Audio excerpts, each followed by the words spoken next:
Yes or no? Do you think schools in the United States right now are doing good in terms of academics or test scores? No. No.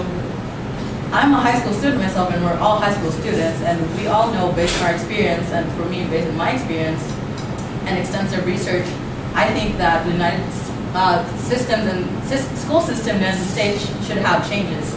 Because according to the National Center of Education Statistics, there's a 7% dropout rate, dropout, and it doesn't seem like a big number, but with the U.S. population, that just means there's over 1 million students not graduating, high school students and teenagers not graduating. So what can we do to improve our system? We can look at schools like Finland and South Korea and follow their examples. In Finland, according to Taylor in his 2012 article, they have 75 minutes of recess. Finnish students have 75 minutes of recess. They do not take EOYs like we do.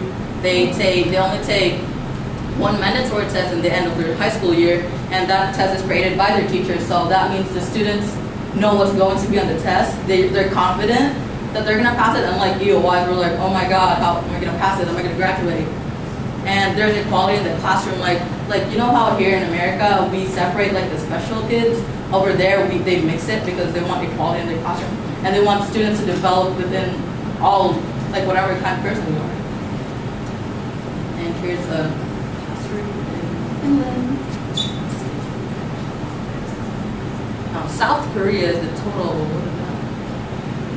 total opposite. Students go to school for 12 hours. They start at 8 in the morning and they end at 5. Some even stay after school in the libraries to study until like 9 or 10 p.m. at night.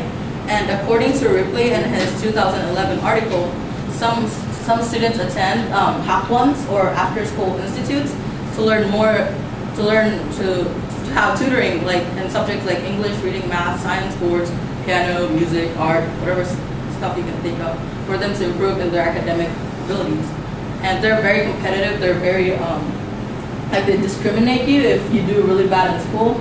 So they're very competitive. Like all of them. Some even commit suicide if they can't like get the highest score in like their ACT or SATs. And here's a hapwon in Daejeon, South Korea. And here's an all-girls school in South Korea. They're graduating, so they have like the bouquets. So with examples like Finland and South Korea, what can we do to improve like them? Well, we can start with the teachers. Just like in Finland, according to Taylor in his 2012 article, teachers in Finland meet for 2 hours every week for professional development.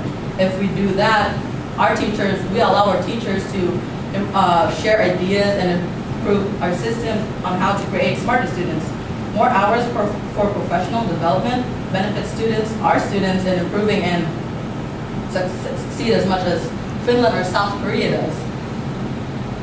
We also need to motivate other students, be a role model to them, and encourage them and motivate them not to drop out. If you know someone who wants to consider dropping out.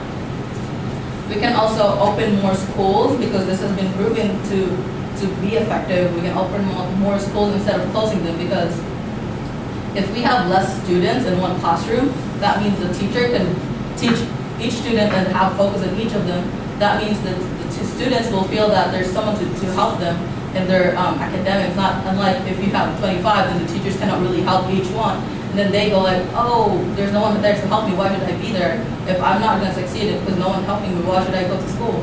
Well, that just leads to more dropouts. And we can also,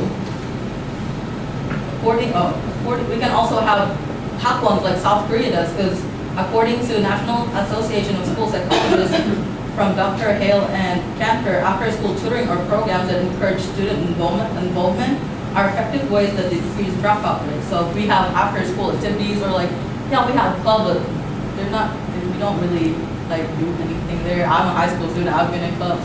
There's not really much that we do. We all know it. And yeah, so if we have like actual academies like Korea, they take it seriously there. They pay for it. So they're very serious with learning and improving and being like at the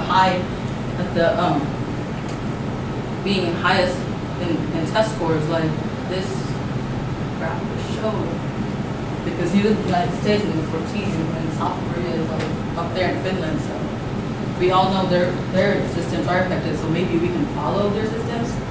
And over 1 million high school students are graduating. Rival countries like them are succeeding, or up there, we're like down here. So I think the United States government and us should focus on schools, because we have to compete like as a nation. And if you know a student that wants to grab out, then we should motivate them and tell them that school is enjoyable.